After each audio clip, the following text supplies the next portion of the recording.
अस्सलाम वालेकुम नाजरीन, आप देख रहे हैं नया पाकिस्तान स्पेशल और मैं हूं शहजाद इकबाल। पनामा पेपर्स के मंजर आम पर आने के 5 साल के बाद पेंडोरा पेपर्स के रिलीज ने एक बार फिर सनसनी पैदा कर दी है। आज रात पाकिस्तानी वक्त के मुताबिक 9:30 बजे रिलीज होने वाले इन पेंडोरा पेपर्स में पनामा पेपर्स से ज्यादा पाकिस्तानियों के नाम शामिल है। पनामा पेपर्स में 444 पाकिस्तानियों की ऑफशोर कंपनियों की तफसीलात थी, जबकि पेंडोरा पेपर्स में 700 से ज्यादा पाकिस्तानियों की ऑफशोर कंपनियों की तफसीलात मौजूद हैं, जिनमें सियासतदान, ब्यूरोक्रेट्स, साबिक मिलिट्री ऑफिसर्स, मीडिया ओनर्स और कारोबारी शख्सियात शामिल हैं। पाकिस्तान की अहम सियासी शख्सियात में वजीर खजाना शौकत तरीन, जिनकी 4 कंपनियां हैं। सूबाई वजीर पंजाब अलीम खान के नाम भी एक कंपनी मौजूद है।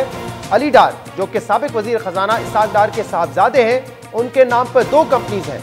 वफाकी वजीर चौधरी मोनिस इलाही, इनके नाम पर 2 कंपनीज हैं। शर्जील मेमन, जो कि साबिक सूबाई वजीर हैं, पीपल्स पार्टी के रहनुमा हैं, उनके नाम पे 3 ऑफशोर कंपनीज हैं। इसके अलावा सेनेटर फैसल वावडा के नाम पर एक कंपनी है जो कि पेंडोरा पेपर्स में सामने आई है। वफाकी वजीर खुसरो बख्तियार के भाई मखदूम उमर शहरियार के नाम पर भी कंपनियां शामिल हैं। इसके अलावा साबिक ब्यूरोक्रेट वकार मसूद के बेटे अब्दुल्ला मसूद का नाम भी शामिल है, जिनके नाम पर एक कंपनी है। इसके अलावा दीगर कई अहम शख्सियात के नाम हैं जो इस ट्रांसमिशन के दौरान हम आपके साथ शेयर करेंगे। इसके अलावा पेंडोरा पेपर्स में जिन आलमी शख्सियात के असासे-जात सामने आए हैं, इनमें 90 ममालिक के 330 से जायद पब्लिक ऑफिस होल्डर्स के नाम शामिल हैं। इनमें मुख्तलिफ ममालिक के मौजूदा या साबका हुक्मरानों के नाम हैं। 35 ऐसे नाम हैं।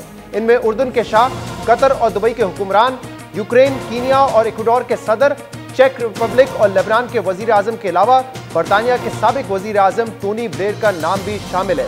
अहम बात यह है कि कारोबारी शख्सियात अक्सर ऑफशोर कंपनियां बनाती हैं और ये ऑफशोर कंपनियां गैर कानूनी नहीं होती।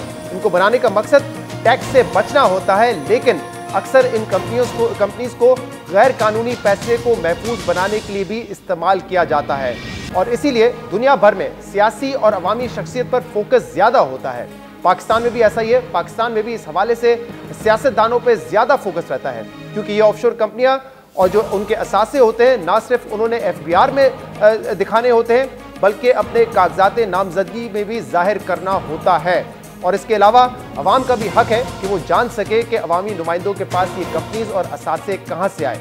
दुनिया भर की नामवर शख्सियात के माली अमूर पर मुश्तमिल दुनिया की सबसे बड़ी तहकीकात के नतीजे में ये पेपर्स मुरतब किए गए हैं। पेंडोरा पेपर्स 1 करोड़ 19 लाख फाइलों पर मुश्तमिल है, जिन पर 2 साल तक तहकीकात की गई। इन तहकीकात में 117 ममालिक के 150 मीडिया इदारों के 600 से जायद रिपोर्टर्स ने हिस्सा लिया।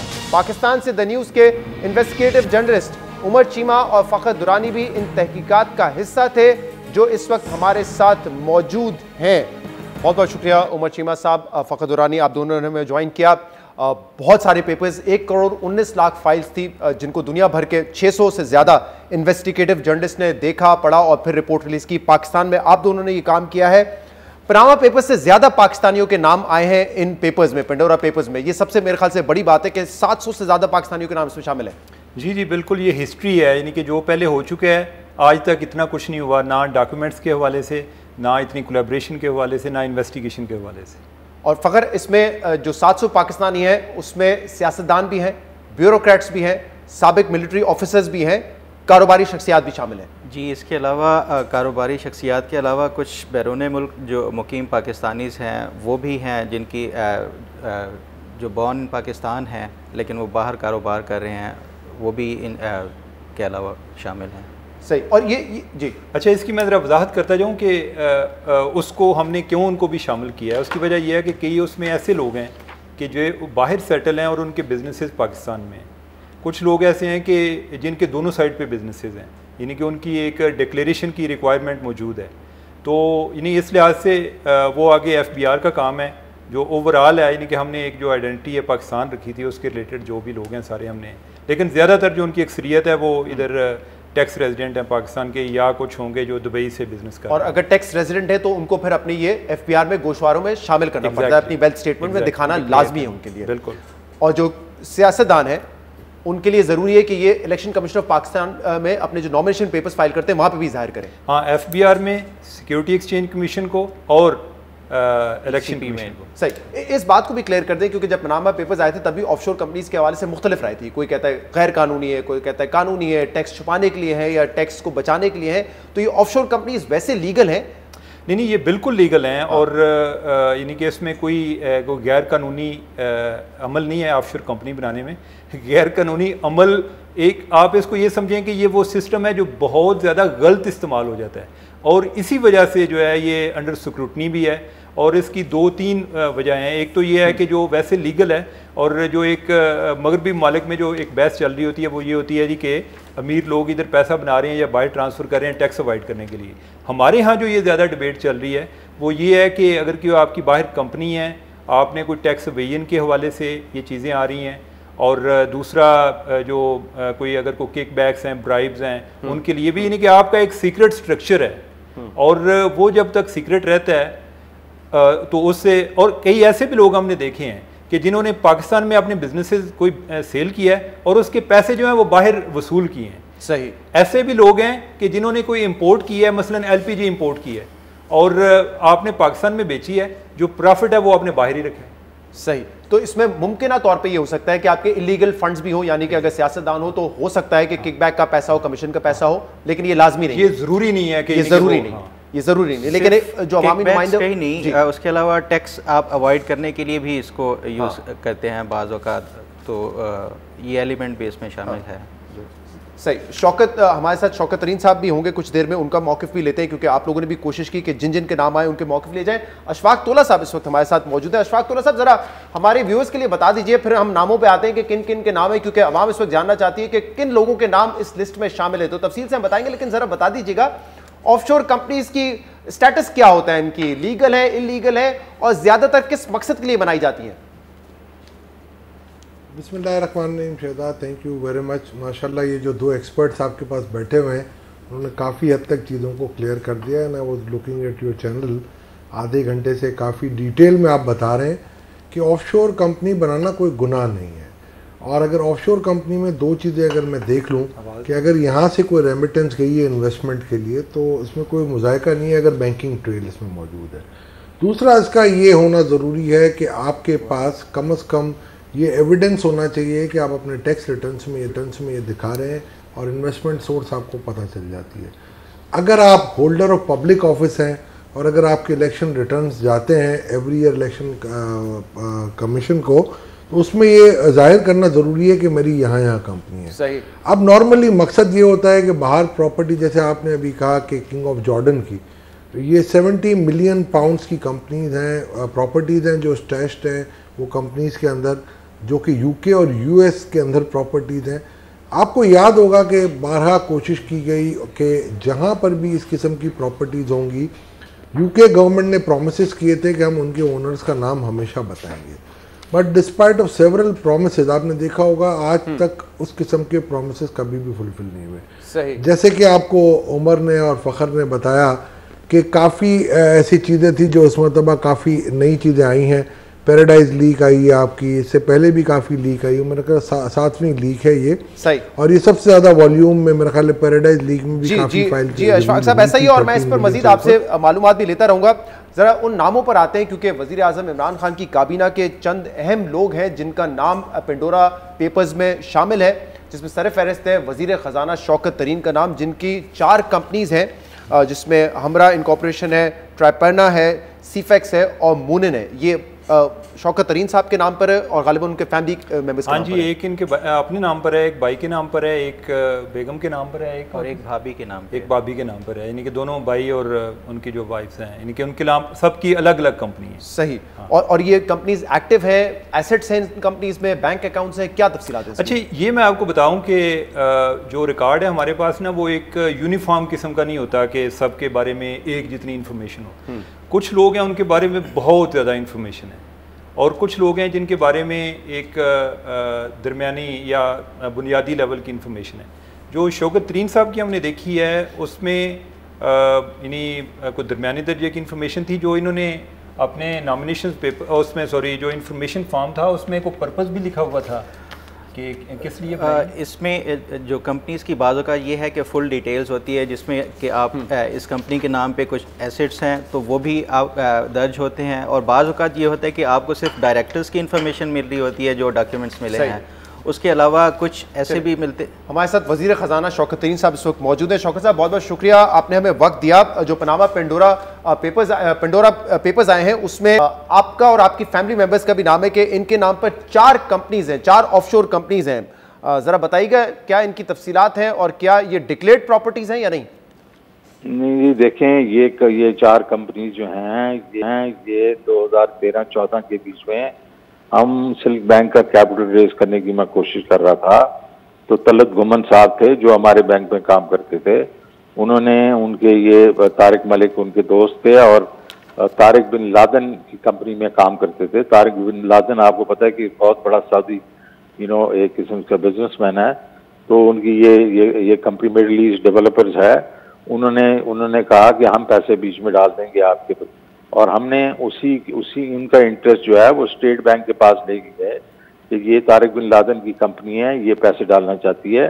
स्टेट बैंक ने उसको इन प्रिंसिपल अप्रूवल दे दी और उन्होंने जाके फंड रेजिंग के लिए ये चार जो ऑफशोर कंपनी खोली, लेकिन इसमें ना कोई अकाउंट खुला, ना इसमें ट्रांजैक्शन हुई कि उससे पहले ही धमाका हुआ कराची में और तारिक बिन लादेन डिसइंटरेस्टेड हो गया हमारे बैंक में, तो उसी वक्त ही ये बिल्कुल सब खत्म हो गया। कंपनी के ये विदिन अ ईयर जो है कंपनियां बंद हो गई, इसमें कोई किसी का बैंक अकाउंट नहीं खुला, 1 टका उसमें से ना गया ना आया। तो इसलिए मुझे नहीं समझ आ रही कि ये क्यों इतना बड़ा बात का पता बनाया जा रहा है। सही, तो शौकत साहब आप ये कह रहे हैं कि ये कंपनीज खुली थी, कंपनीज अब बंद हो चुकी हैं, ना इसमें कोई बैंक अकाउंट है, ना ट्रांजैक्शन है, ना कोई एसेट्स हैं इस कंपनीज में। 100% राइट। आप कह रहे हैं कि तारिक बिन लादेन जो है वो सिल्क बैंक में इन्वेस्ट करना चाहता था, स्टेट बैंक ऑफ पाकिस्तान का अप्रूवल भी था और इस वजह से ये कंपनीज खुली थी, लेकिन ये कंपनीज फिर आपके और आपके फैमिली मेंबर्स के नाम पे क्यों थी? क्योंकि मैं उसका प्रिंसिपल ओनर था उसमें बैंक का, तो अगर उन्होंने इन्वेस्टमेंट डालनी थी तो मेरे थ्रू ही डालनी, मेरे ही शेयर खरीदने थे ना उन्होंने। राइट, और वो सिल्क बैंक के अंदर सरमायाकारी करना चाहते थे, लेकिन वो आपकी ऑफशोर कंपनीज में पैसा जो है वो डालना चाह रहे थे, और वो फिर उसके बाद वो डिसइंटरेस्टेड हो गए, ना उसके बीच में अकाउंट खुले, ना उसमें पैसे आए, ना पैसे गए, वो खत्म हो गई। सही। अब क्योंकि आप तो सारे इन मामलात को समझते हैं, तो मैं वजह जानना चाह रहा हूँ कि मतलब अगर पैसे आप क्यों वो अपनी ऑफशोर कंपनीज में करवाएंगे? क्या टैक्स बचाने के लिए ये किया जाता है या क्या वजह क्या होगी? नहीं यार, वो टैक्स बचाने की जरूरत ही नहीं है ना यार। आप उसके बीच में पैसे लेके बाहर से अगर आएंगे तो आप दे विल गो थ्रू, ये तो मैं तो टैक्स नहीं बचाऊंगा ना, सीधे पैसे मेरे बैंक में आ जाएंगे। और ये तो मतलब as far as I am concerned, मैं तो सारा कुछ डिक्लेयर करता हूँ। मैंने जो अभी भी मेरे 2008 में मैंने इन्वेस्ट किया हुआ बाहर, और वो मेरे बैंक अकाउंट्स में है, टैक्स अकाउंट्स में है, मैंने तो डिक्लेयर कर देना था सारा कुछ। तो आप ठीक है, आप डिक्लेयर करते हैं, लेकिन मकसद क्या होता है कि कारोबारी शख्सियात खास तौर पे क्यों ये ऑफशोर कंपनीज खोलती हैं, अपने साथ उसमें रखती हैं? हाँ, ऑफशोर जो बाकी खोलना चाहते हैं तो वो तो इसलिए खोलना चाहते होंगे कि उसके टैक्स इफेक्टिवनेस दिखाई जाए, लेकिन वो तो उस वक्त दिखाएंगे कि अगर अपने नाम के अंदर से ना दिखाएं। फर्ज करो मैं यहाँ का टैक्स पेयर हूँ जी, और मेरे नाम से अगर पैसे आ रहे हैं तो मैं तो उसके टैक्स वो नहीं ले सकता हूँ ना।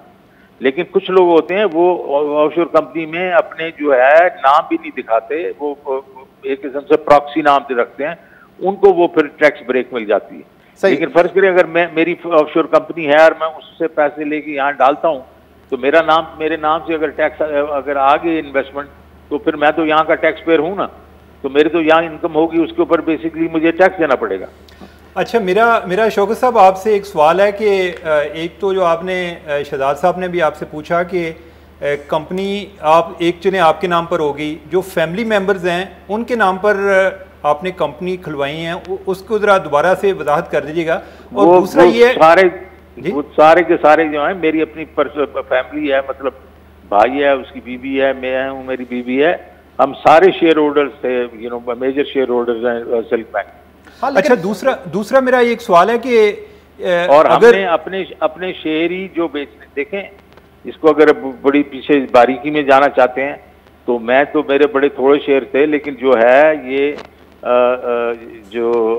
जब हम ने बैंक खरीदा तो कई ऐसे हमारे इन्वेस्टर थे जिनको स्टेट बैंक ने मना कर दिया, उसके शेयर मुझे उठाने पड़े। फिर हमने जैसे राइट्स किए तो मेरे शेयर और बढ़ गए, तो मेरे शेयर इतने बढ़ गए कि मुझे उसको बेचना पड़ रहा था ताकि मैं बेच के बैंक में पैसे डालूं। तो इसी वजह से मैं ढूंढता फिर रहा था इन्वेस्टर्स ताकि अपने शेयर बेचूं मैं। इसमें शौकत साहब मेरा एक सवाल आपसे ये है कि आप कह रहे हैं कि स्टेट बैंक ऑफ पाकिस्तान का अप्रूवल भी था, तो इन्वेस्टमेंट सिल्क बैंक में होनी थी लेकिन पैसा पाकिस्तान से बाहर रहता, ये क्या मामला होता फिर? नहीं नहीं नहीं नहीं, क्यों रहता बाहर यार? तो स्टेट बैंक ने उसामा अपना तारिक बिन लादन को अप्रूव किया as an investor in Silk Bank ji. Tariq bin Laden ने मेरे से शेयर खरीदने थे तो फिट एंड प्रॉपर उनका उन्होंने कर दिया। अब मेरे से जब शेयर खरीदने थे तो मुझे ही पैसे देने थे ना उन्होंने, तो उन्होंने खोले अकाउंट के ताकि हम आपको पैसे करके आपको दे दें और आप पैसे लेके आ जाएं पाकिस्तान। तो आई डोंट थिंक इसके बीच में कोई इतनी बड़ी वो कबात थी, लेकिन द वेरी फैक्ट इज इसमें तो यार कुछ हुआ ही नहीं ना यार। ठीक है, ना अकाउंट खुले ना कुछ हुआ, बस बात खत्म होगी। अच्छा शौकत साहब, क्योंकि अभी वजीर आजम इमरान खान के ट्वीट्स आए हैं और वजीर आजम इमरान खान ने ये कहा है कि my government will investigate all our citizen mention in Panama papers and if any wrongdoing established we will take appropriate action. I call on the international community to treat this grave injustice as similar to the climate change crisis. आगे उन्होंने कहा है कि if unchecked inequalities between rich and poor states will increase as poverty rises in the latter। ये अपने UNGA के इजलास में भी कह चुके हैं कि ये जो अमीर ममालिक हैं वहाँ पे पैसा पार्क हो जाता है गरीब ममालिक का, और हम देख भी रहे हैं कि ऑफशोर कंपनीज में होता है। और वज़ीर आज़म कह रहे हैं कि इसकी तहकीकात होगी, कोई रॉन्ग डूइंग होगी तो फिर उस पर पनिशमेंट भी होगी, उसका हिसाब भी लिया जाएगा। बिल्कुल लेना चाहिए। अच्छा, लेकिन मैं तो उसके फेवर में हूँ कि बिल्कुल अगर रॉन्ग डूइंग हुई है तो उसके अगेंस्ट एक्शन लेना चाहिए। लेकिन शौकत साहब जो अभी ये शहजाद साहब ने ट्वीट अभी पढ़ा है उसका मतलब ये है, उसमें एक गैर कानूनियत की भी बात नहीं हो रही। उसमें वो ये कह रहे हैं कि ये चूंकि ज़्यादा एक टैक्स अवॉइडेंस के लिए इस्तेमाल होते हैं जिससे गरीब मुल्कों का पैसा इन जगहों पर चला जाता है, तो लिहाजा ये प्रैक्टिस जो है ओवरऑल ही वो इसको डिसअप्रूव कर रहे हैं, नापसंद कर रहे हैं। इस पर आपकी क्या राय है? सर ये मुमकिन है कि इनके बगैर ऑफशोर कंपनीज के बगैर काम चल सके, और अगर ये हो सकता है तो फिर तो आप भी कर सकते थे। नहीं, लेकिन मैंने तो बाहर पर रख के अपने अभी भी जो मैंने पैसे मेरी जो बाहर इन्वेस्टमेंट है वो मेरे यहाँ से पैसे मैंने भेजे थे, लिजिट पैसे थे। मैंने स्टैंडर्ड चार्टर्ड बैंक को अपना बैंक बेचा था, उसी के बेसिस पे है, और उसका मैंने पूरा 2008 से मेरे टैक्स रिटर्न में है। तो मैं अगर वो करता तो मैं उसको भी बाहर रख सकता था, लेकिन वो नहीं किया ना मैंने कभी भी। अच्छा। तो मैं इसको क्यों करता? तो मैं टैक्स अवॉइडेंस में तो बिलीव ही नहीं करता हूँ, क्योंकि I am a citizen of Pakistan and I must pay taxes and I have been one of the highest tax payers in Pakistan. तो वो मैं तो शौकत साहब इसमें आगे होगा क्या? क्योंकि लास्ट टाइम जब पनामा पेपर्स आए थे 444 पाकिस्तानियों के नाम थे, FBI ने नोटिस भेजा, आगे कोई फॉलोअप नहीं हुआ उसका।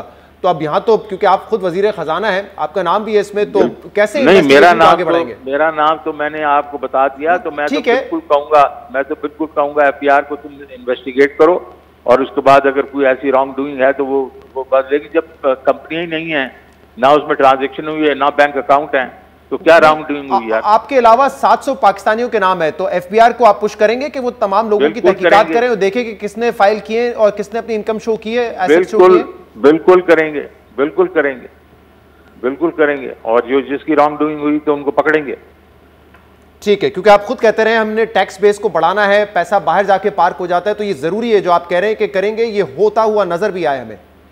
बिल्कुल होता हुआ नजर आएगा, आपके सामने आएगा। ठीक है ना जी? ठीक है, बहुत बहुत शुक्रिया। वजीर खजाना शौकत तरीन हमारे साथ मौजूद है। पाकिस्तान सूबाई वजीर अलीम खान साहब का भी नाम है। हेक्सैम इन्वेस्टमेंट ओवरसीज लिमिटेड फ़खर साहब उनकी कंपनी है, और गालिबन ये कंपनी जब पनामा पेपर्स आए थे तो उसमें भी उनका नाम शामिल था। और ये एक फर्क बताएं इसमें हेक्सैम में जो डॉक्यूमेंट्स मिले हैं उसमें 4 प्रॉपर्टीज़ हैं इनकी UK में, और जब पनामा आया था तो उस टाइम इन्होंने बताया था कि ये डिक्लेयर्ड है उनकी कंपनी। और डिक्लेयर्ड प्रॉपर्टी। मेरी अलीम खान साहब से बात हुई थी, उनका वर्जन ये कि 4 फ्लैट्स हैं इस कंपनी में और चारों डिक्लेयर्ड है एफबीआर पर और इसके अलावा इलेक्शन कमीशन ऑफ पाकिस्तान पर, यानी कि अगर कोई सियासतदान डिक्लेयर कर देता है तो वो कोई इशू नहीं है फिर इसका मतलब। हाँ बस ये मेरे ख्याल नैब में भी इनका कोई केस चलता रहा, लेकिन आई डोंट नो कि वो किसी मंतकी अंजाम तक पहुंचा या नहीं पहुंचा। उसमें जब वो इनको इन्वेस्टिगेट कर रहे थे तो हैग्जम का भी उसमें था।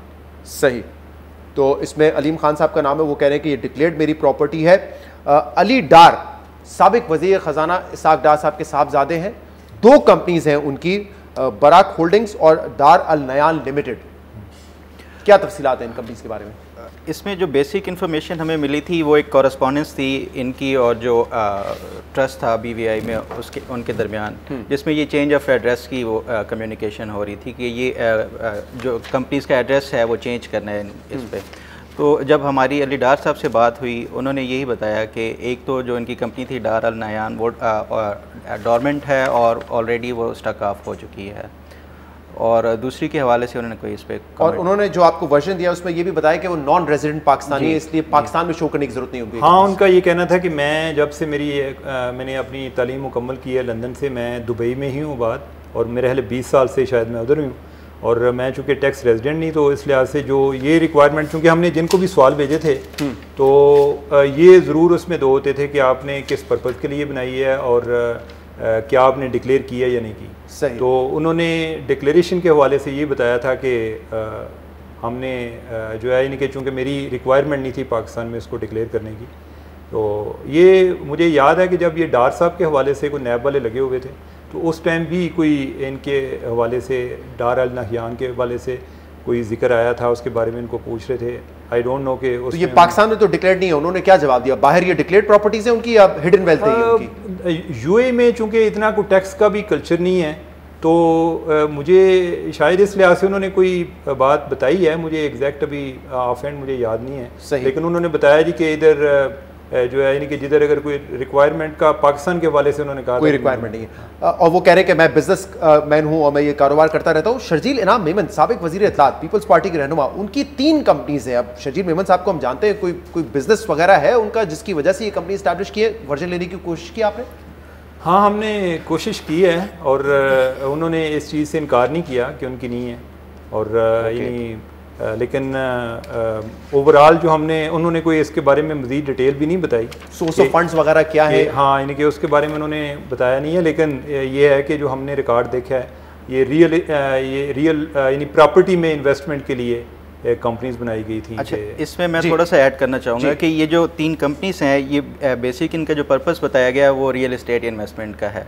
ये कंपनीज बेसिकली 2009 में बनाई गई थी, फिर ये डोरमेंट हो गई कंपनीज, फिर इनको 2014-15 में दोबारा से रिवाइव किया गया और दोबारा से अब ये एक्टिव हैं।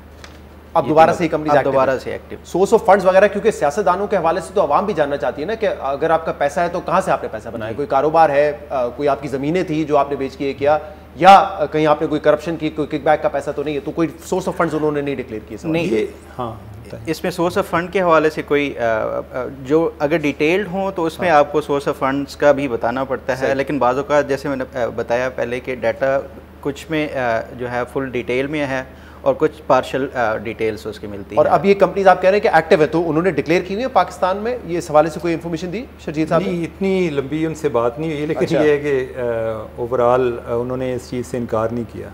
सही, हमने भी शर्जील मेमन साहब से रब्ता करने की कोशिश की, कोई जवाब नहीं आया, वरना उनसे भी पूछ रहे थे कि क्या ये कंपनीज पाकिस्तान में उन्होंने डिक्लेयर की है, क्योंकि वो तो पाकिस्तान के रेजिडेंट हैं, तो उनके लिए तो लाजमी है कि अगर वो असेंबली में जा रहे हैं तो वो ECP में भी जमा करवाएंगे और FPR में भी जमा करवाएंगे। एक और वफाकी वजीर मोनिस इलाही, चौधरी परवेज़ इलाही के साहबजादे, उनका नाम भी शामिल है और उनके नाम पे 2 कंपनीज हैं जी। एक फंड है उनका और एक कंपनी है, ट्रस्ट है ग्रीन हिल ट्रस्ट के नाम से, और एक फंड उन्होंने कायम किया था। इस पे जब इनकी इनिशियल कॉरेस्पॉन्डेंस हुई एशिया सिटी से, तो उनकी जो इनिशियल मीटिंग्स थी एशिया सिटी के ऑफिशियल्स के साथ, तो उसके बाद उन्होंने इनको पेप डिक्लेयर कर दिया, पॉलिटिकली एक्सपोज पर्सन डिक्लेयर कर दिया, और फर्दर उन्होंने इन्वेस्टिगेशन के लिए असाइन कर दिया थॉमसन राइटर को कि इनकी ड्यू डिलीजेंस की जाए।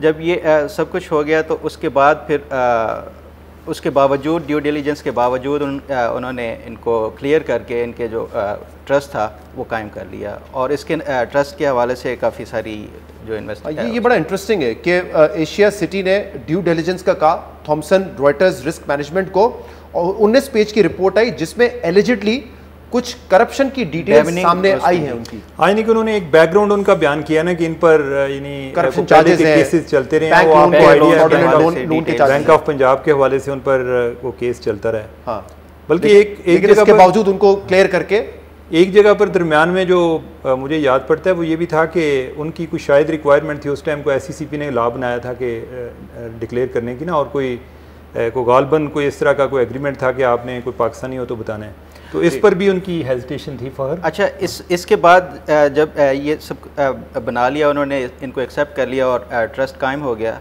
तो कुछ अर्से के बाद दोबारा एशिया सिटी ने इनको अप्रोच किया और इन्हें कहा कि अब जितने भी आपके एसेट्स हैं इस ट्रस्ट के अंडर तो आपको डिक्लेयर करने होंगे। ओके। उस कॉरेस्पॉन्डेंस के बाद इन्होंने ये डिसाइड किया कि ये क्लोज़ कर रहे हैं जो ट्रस्ट है। तो ये ट्रस्ट क्लोज हो चुके हैं, आप लोगों ने वर्जन लेने की कोशिश की हो, क्या जवाब दिया मोनी सलाई साहब ने?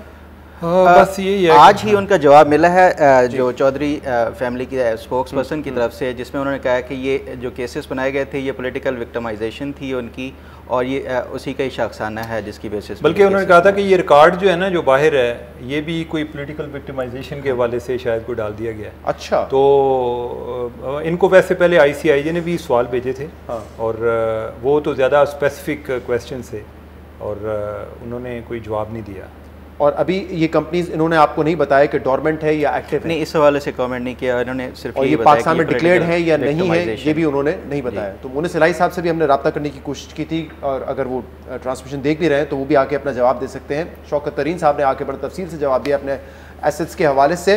अशफाक तोला साहब, ये दुनिया में सारी डिबेट जो चलती है कि लीगल है या इलीगल है, ये तो एक तरफ, और आप कह रहे हैं इलीगल नहीं है, लेकिन ये इनइक्वालिटी तो पैदा करती है ना। जैसे कि वजीर आजम इमरान खान का ट्वीट भी आया है, और जो कैपिटलिस्ट सोसाइटी है, एलीट से, उन्होंने अपने लिए एक जरिया रखा हुआ है कि अगर हमने अपने असासे बनाने हैं तो उसको ऐसे मुल्क में जाके पार करेंगे जहां पे हम टैक्स को अवॉइड कर सकें, टैक्स चोरी ना करें लेकिन टैक्स को अवॉइड कर सकें। एक आम आदमी के पास शायद इतनी ना उसके पास वो वकील होते हैं जो उसको ये एडवाइस करें कि बाहर जाके आप कंपनियां बनाएं, वो मिडिल क्लास आदमी टैक्स दे रहा होता है, बट जो एलीट्स होते हैं वो वहां पे अपना पैसा पार्क कर देते हैं जाकर।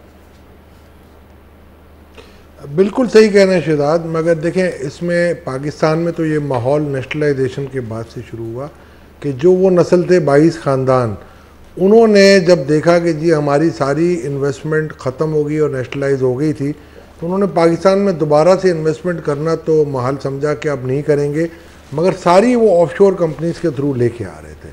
और आप देखेंगे अगर उनकी अगली नस्ल और अब तीसरी नस्ल जो है वो भी इसी को फॉलो कर रही है, और मेरा ख्याल है ये एक बहुत बड़ी वजह थी नेशनलाइजेशन की आपकी, कि जिसकी वजह से ये सारे ख़ानदान अपनी इन्वेस्टमेंटों को बाहर मूव करके दे गए। आप देख लें जितने भी इसके बाद भी ख़ानदान आए उन्होंने भी ये टैक्स प्लानिंग के तौर पे सारी अपनी इन्वेस्टमेंट्स को बाहर कर दिया, और अब वो बाहर से इन्वेस्टमेंट लेके आ रहे हैं, पाकिस्तानी अपने प्रोजेक्ट में इन्वेस्टमेंट करते हैं, एक टैक्स अवॉइडेंस और टैक्स प्लानिंग भी बिल्कुल कर रहे होते हैं। मगर अगर आप देखेंगे तो रिसेंट डेवलपमेंट्स जो हैं वो मेरा ख्याल है अब यूरोपियन यूनियन में, OECD में और हर जगह हर जुरिस्डिक्शन में ये बात बड़ी उसके हिसाब से देखी जा रही है कि ये टैक्स अवॉइडेंस की जो टैक्स हेवन्स हैं उनके भी क्लिपिंग की नहीं जाए और उनको भी रोका जाए, और टैक्स अवॉइडेंस नहीं होनी चाहिए। मेरा ख्याल है ये काफ़ी अब पिलर 1 पिलर 2 के तहत काफ़ी चीज़ें आपको मिलेंगी आगे चल के। और मैं आगे जाके सबसे बड़ी बात अगर आप देखेंगे शहजाद सबसे बड़ी बात यह है कि दो बड़ी जुरिस्डिक्शन अगर आप देखेंगे US और UK, इनमें भी टैक्स हेवन्स मौजूद हैं।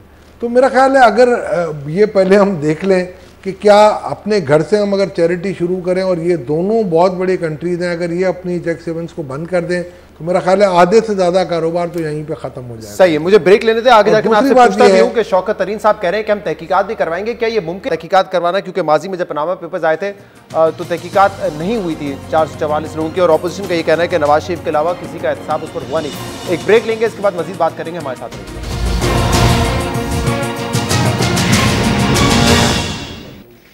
वेलकम बैक नाजरीन। ब्रेक में जाने से पहले हमने कुछ सियासतदानों के हवाले से बात की, मजीद नाम भी जो हमारे सामने है वो भी हम डिस्कस करते हैं। कुछ और जो साबिक मिलिट्री ऑफिसर्स हैं उनके नाम भी इस लिस्ट में आए हैं। हसन मुजफ्फर हैं, बेटे हैं जनरल रिटायर्ड मोहम्मद अफजल मंजर के और क्रीक ग्रोथ कैपिटल होल्डिंग के नाम की इनकी एक ऑफशोर कंपनी है। क्या मजीद तफसीलात, और आपने अगर वर्जन लेने की कोशिश की हो, क्या इनका वर्जन है?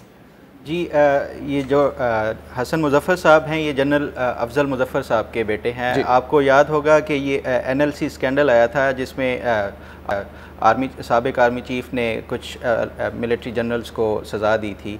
गो कि इनको एक नॉमिनल सी सज़ा दी थी क्योंकि इनमें कोई फाइनेंशियल करप्शन की फाइंडिंग नहीं थी जो इंक्वायरी थी उसमें। हसन मुजफ्फर साहब के नाम पे एक कंपनी थी UAE में, जिसके नाम इस कंपनी के नाम पे UAE में एक क्लिनिक था जिसमें मुख्तलिफ पार्टनर्स थे। उन्होंने मिलके एक क्लिनिक खोला वहाँ पे, मेडिकल सेंटर था, एक बड़ा हॉस्पिटल। तो उस हवाले से ये कंपनी बनाई गई थी। जब हमने ICIJ ने इनसे रब्ता किया था तो उस पर ICIJ को इन्होंने ये बताया था कि ये कुछ पार्टनर्स थे जिन्होंने ये मिलके ये कंपनी बनाई थी एक मेडिकल सेंटर बनाने के लिए। वो कुछ साल चली, उसके बाद क्योंकि जिस जगह पे ये ज़मीन पे बनाई गई थी वो उसके ओनर ने इसको गिरा दिया, तो ये कंपनी और जो होटल था वो ख़त्म कर दिया गया। इस कंपनी को डिक्लेयर्ड कंपनी है। डिक्लेयर्ड के हवाले से उन्होंने कहा कि जितनी भी इनकी इनकम थी उसमें उनका किसी भी फैमिली मेम्बर का शेयर नहीं था। वो खुद UAE में काम करते हैं और अपनी ही अर्न मनी से इन्होंने ये बनाया। इसके अलावा major general retired Nusrat Naeem का भी नाम है, जो कि साबिक DG ISI काउंटर टेररिज्म थे। उनसे बात हुई, उनकी भी एक कंपनी है Afghan oil and gas company limited. हाँ, ये कंपनी उनकी रिटायरमेंट के कुछ महीने बाद, मेरे ख्याल 1-2 माह बाद बनी थी और उनके बारे में उनसे पूछा गया तो उन्होंने उसकी तरदीद नहीं की। उनका ये मौक़िफ़ था जी कि मेरे किसी दोस्त ने कंपनी बनवा दी थी और ये है कि ये बनी थी लेकिन बाद में मैंने ख़त्म करवा दी, या मैंने उसके ज़रिए कोई बिज़नेस नहीं किया। इस पे उन्होंने साथ ये भी कहा था कि कोई सिग्निफिकेंट बिज़नेस एक्टिविटी इस कंपनी के थ्रू नहीं हुई थी और कोई एक ब्रीफ सा इनका बिज़नेस एक्टिविटी शुरू की थी, लेकिन वो एक अच्छा एक्सपीरियंस नहीं था जिसकी बेस पे ये कंपनी फिर दोबारा से एक्टिवेट इन्होंने नहीं की। डोरमेंट एक कंपनी क्लोज हो चुकी है उनके मुताबिक। ठीक है। एहसन लतीफ़ दामाद है जनरल रिटायर्ड खालिद मकबूल सिद्दीकी के, जो कि साबिक गवर्नर भी थे पंजाब के। खालिद मकबूल जी। एक कंपनी है डायलन कैपिटल लिमिटेड नाम की। अच्छा, ये जो है ना, ये बड़ा एक इंटरेस्टिंग केस है कि ये कंपनी इनकी वो रिकॉर्ड है कि जिसमें कुछ डिटेल्स जो है वो अवेलेबल थी कि इन्होंने कंपनी बनाई कि मैंने रियल एस्टेट में इन्वेस्टमेंट करनी है, लेकिन बाद में उसके ज़रिए इन्होंने LPG इंपोर्ट कराई उधर से, रशिया से। अच्छा, उन्होंने कोई इनसे ये सवाल पूछा कि ये कंपनी का मकसद तो कुछ और था और आपने कुछ काम और शुरू कर दिया है। उन्होंने कहा कि असल में जो है ना, मैं बाहर से मंगवाना चाहता हूँ और मैं लोकल लेवल पे जो है ना इंपोर्टर का नहीं बताना चाहता, अपनी एक मोनोपोली या कम्पेटिटिवनेस के लिए उनको दूसरों को। दूसरा उन्होंने कहा कि इसकी बाहर LC खुलेगी और दूसरी कंपनी की भी खुलेगी, तो लिहाजा जो इनका डिफरेंशियल आएगा, जो प्रॉफिट आएगा वो बाहर रहेगा और उसके नतीजे में फिर आगे इन्वेस्टमेंट की जाएगी। अच्छा। यानी कि बाहर इन्वेस्टमेंट की जाएगी, यानी कि जो उन्होंने कहा कि रियल एस्टेट में जो मैं इन्वेस्टमेंट करनी है, उससे LPG उन्होंने जो रियल एस्टेट में मैंने इन्वेस्टमेंट करनी है वो LPG का जो प्रॉफिट है, यानी कि आप देखें इंपोर्ट बिल पाकिस्तान का बढ़ रहा है, ठीक है, कि उधर से आप बाहर से चीज़ इंपोर्ट कर रहे हैं, लेकिन जो उसके नतीजे में प्रॉफिट आना है वो बाहर ही रहना और वो बाहर ही जो है उसकी आगे इन्वेस्टमेंट होगी। इसके बारे में इनसे हमने पूछा था, इन्होंने कोई जवाब नहीं दिया। इसके अलावा ज़हरा तनवीर है, अहलिया है जनरल रिटायर्ड तनवीर ताहिर की, जो कि साबिक सेक्रेटरी दिफाई पैदावार भी रह चुके हैं। हाँ, अभी यानी कि मैंने असल में इनको एक कंपनी है इनकी। हाँ, इनकी ये एक कंपनी में शेयर होल्डर हैं, तो कुछ और भी लोग हैं, दुबई में उनका कोई काम है। तो मैंने अभी कुछ दिन पहले मैंने उनको सवाल वगैरह भेजे थे, अभी उनका ना ये ब्रेक में जवाब आया, तो उन्होंने कहा जी कि मैंने ये पाकिस्तान में वो डिक्लेयर की हुई है अपने शेयर्स वगैरह के हवाले से। सही। बाकी उन्होंने कहा जी कि हमारा कोई ऐसा कोई इललेजिटिमेट सोर्स नहीं है और जायज़ की जो कंपनी है एनर प्लास्टिक्स, वो कह रही है कि उन्होंने डिक्लेयर की हुई है। हाँ, वो कह रही है कि मैं उसमें एक शेयर होल्डर हूँ, ठीक है, और ये है कि मैंने वो पाकिस्तान में डिक्लेयर की हुई है। सही है। आप जो है यानी कि अगर टैक्स अथॉरिटी से चेक करना हो तो आप जाके कर लें, उन्होंने कर सकते हैं आप। शहनाज सज्जाद खटक बेटी है जनरल रिटायर्ड हबीबुल्लाह खान की। ये जो है ना शहनाज सज्जाद अहमद जी, ये लेफ्टिनेंट जनरल हबीबुल्लाह खटक जो कि अयूब खान के दौर में थे, और जो जनरल अली कुली खान हैं वो भी इन्हीं के बेटे थे, लेकिन जो उन्होंने इसमें कुली खान का जो अली कुली खान का ताल्लुक नहीं है, यानी कि उन्होंने जो अपना सोर्स ऑफ फंड डिक्लेयर किया हुआ है, असल में इनकी दो कंपनीज थी। एक जो है यानी कि वो उन्होंने कहा कि मैंने अपने जो फादर से मैं फार्चून इनहेरिट की है, वालिद से मुझे जो विरासत में मिली है, उसके नतीजे में उन्होंने लंदन में प्रॉपर्टीज़ ख़रीदी हुई थी। दूसरी कंपनी जो है उन्होंने कहा कि मैंने अपने जो हस्बैंड है उसका भी उसमें कुछ शेयर है, तो उसके ज़रिए इन्होंने को अपने बच्चों के लिए कोई और एक ट्रस्ट बनाया हुआ था। सही, तो ये वो उन्होंने जवाब, यानी कि उन्हें सवाल भेजा कि उन्होंने जवाब नहीं दिया। इन कंपनीज के थ्रू 2 यूके में प्रॉपर्टीज़ हैं जो कि पोश एरियाज़ में हैं, वो ट्रांसफ़र की गई हैं आगे बच्चों को। राइट, तो ये वो साबिक मिलिट्री ऑफिसर्स हैं जिनके नाम आए हैं पेंडोरा पेपर्स में।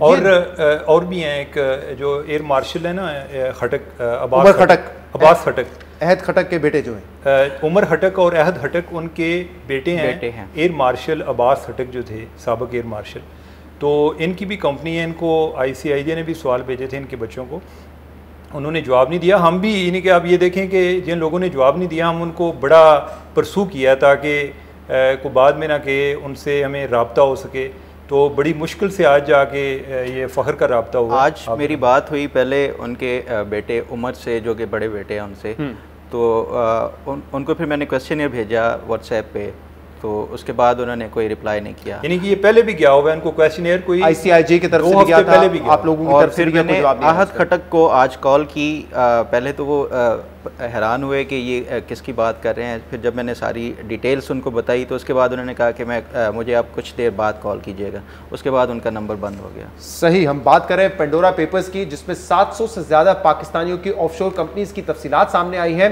और इसमें 35 वर्ल्ड लीडर्स भी हैं, साबिक या फिर हाजिर। वो इस वक्त या तो अपने ओहदे पर अभी भी फायज हैं या वो अब नहीं है, फायज साबिक हो चुके हैं। लेकिन इंपॉर्टेंट बात यह है कि 2 जमान 2 इस हवाले से कल से ये कंट्रोवर्सी चल रही है। क्या इसकी तफसीलात हैं? जब आप लोगों के पास ये पेपर्स आए तो आप लोगों को लगा कि क्या ये प्रॉपर्टीज़ और ये कंपनीज वज़ीर आज़म इमरान खान की हैं क्योंकि उनका एड्रेस मिलता जुलता था? क्या तफसीलें हैं इसकी? अच्छा, ये इनिशियली हमें भी ये चीज़ ट्राई की थी कि ये 2 ज़मान पार्क का एड्रेस क्यों इस्तेमाल किया गया है, और उस पर ICIJ ने भी इनको सवाल भेजे क्योंकि 2 कंपनीज थी, एक थी हॉकफील्ड और दूसरी थी लॉकगेट इन्वेस्टमेंट। तो दोनों का एड्रेस वही था, फरीदुद्दीन खान साहब जो हैं वो उनको एड्रेस किया गया था। तो उसकी हमने कोई इनिशियली अपने लेवल पर भी चेक किया, बाद में फरीदुद्दीन खान साहब का कोई हमें रब्ता नहीं हो पा रहा था। फिर ICIJ ने भी सवाल भेजे, प्राइम मिनिस्टर को जो भेजे उसमें इसका भी जिक्र था। तो शहबाज प्राइम मिनिस्टर को सवाल भेजे गए थे ICIJ की जानिब से। हाँ, ओके, तो शहबाज गिल ने यही जवाब दिया जी कि उधर जो है ना ज़मान पार्क की 2-3 एंट्री हैं और जो भी उधर दूसरे नंबर पे 2 नंबर पे आ रहा है ना उसका नंबर 2 है, यानी कि घर का जो एड्रेस है वो 2 ज़मान पार्क। तो फरीदुद्दीन खान और इमरान खान जो हैं ये अलग अलग हैं। अच्छा, हमारी नज़र में जो है यानी कि हम इस हद तक कोई कायल भी थे, मेरी बल्कि फरीदुद्दीन खान से बात भी होगी, ठीक है। हमने लेकिन मैं हैरान हूँ इस चीज़ पर कि जो उन्होंने एक पेशबंदी करने की कोशिश की कि कल पता नहीं क्या हो रहा है, और उधर जाके कोई चला रहा था जी कि भाई ख़बर से पहले ख़बर आ गई है, और ये एक इंतहाई एक मज़हब का सिचुएशन। और क्योंकि आप कह रहे हैं कि ICIJ ने सवाल भेजे थे वज़ीर आज़म को, तो एक प्रीएम्प्टिव मेजर उनकी तरफ से है गालिबन कि उन्होंने कहा पहले ही हम बता दें कि ये वज़ीर आज़म का कोई ताल्लुक नहीं है इससे। नहीं, तो वो तो सवाल इनको भेजे थे जब आप इतना क्लियर हैं कि हमारा ताल्लुक नहीं है, तो कोई आपके लिए तो ये अपॉर्चुनिटी होनी चाहिए कि बंदा को बाद में बात करे तो आप जो है उस चीज़ को इस्टेब्लिश करेंगे ना जी। तो इन्होंने आई डोंट नो कि उससे खुद यानी कि इस तरह से सवालिया निशान बन गया कि भाई क्या मसला है कि जब आपकी थी नहीं, किसी और की है, कभी आप उसको पेश कर रहे हैं, कभी आप खुद वजाहतें दे रहे हैं, कभी आप बड़ी तरफ से अपनी तरफ से यानी कि आप पहले खबर दे रहे हैं और फिर बाद में कह रहे हैं वही कि जी आप हमें क्रेडिट दें कि हमने पहले खबर दी है। वो कल खबर अगर नहीं चलती तो आज भी वज़ीर आज़म इमरान खान का नाम आना ही नहीं था इसमें कहीं से। इस हवाले से सिर्फ वही एक क्वेश्चन रेज हुआ था जब 2 ज़मान पार्क का जब हमारे सामने डॉक्यूमेंट्स आए थे तो हमने ये हाईलाइट किया था, और फिर ये क्वेश्चन जब इनको भेजा गया उस टाइम इन्होंने भी खुद डिनाई किया कि इनके साथ कोई ताल्लुक़ नहीं है हमारा और डिफरेंट एड्रेस से हैं। लेकिन उसके बावजूद ये जो कल इन्होंने प्रीएम्प्टिव मैयर लिया है और इसको चलाया है, तो इसकी समझ नहीं आती है। ठीक है, तो इसमें वज़ीर आज़म इमरान खान का नाम नहीं आता क्योंकि ये बात क्लियर हो चुकी थी जब आप लोगों ने अपनी तहकीकात की कि ये 2 ज़मान जो एड्रेस है ये वज़ीर आज़म का नहीं है, फरीदुद्दीन के घर का एड्रेस है, और वो तस्लीम कर चुके हैं कि कंपनीज उनकी हैं।